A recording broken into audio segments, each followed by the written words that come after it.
काय दुर्दैव आहे शेतकऱ्याचं. कृषी मंत्रीच रमी खेळताना मीटिंग करतंय आणि काल विधानसभेत त्यांनी कर्जमाफीच्या बाबतीत समिती निगडित केली. शेतकऱ्यांच्या आत्महत्या होणार नाही याच्यासाठी काय उपाययोजना करू याच्यासाठी समिती गठीत करतंय. आणि आमचे कृषी मंत्री आता ही 8वी-9वी चूक असेल. यांच्याकडून काय अपेक्षा करायच्या? म्हणजे इकडे शेतकऱ्यांना सांगायचं आहे का तुम्ही दारू पिताय म्हणून लग्नात खर्च होते म्हणून तुमच्यावर कर्ज होतं, आणि आमचा कृषी मंत्रीच रमीत गुंग असन तर मग शेतकऱ्याचं भलं काय होईल?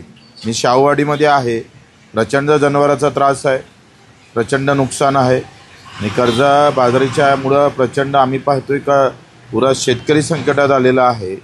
अशा वेळेस अधिक जास्त टेक्निकली गोष्टी न करता सरळ कर्जमाफी करून मग उपाययोजना करा ना.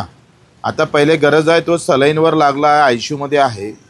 ICUमध्ये पेशंट असताना त्याला आता तातडीच्या औषध उपचाराची गरज आहे आणि तुम्ही सांगताय का नाही आता आम्ही उपाययोजना शोधू आणि मग पाहिलं तर कर्जमाफीकडे जाऊ.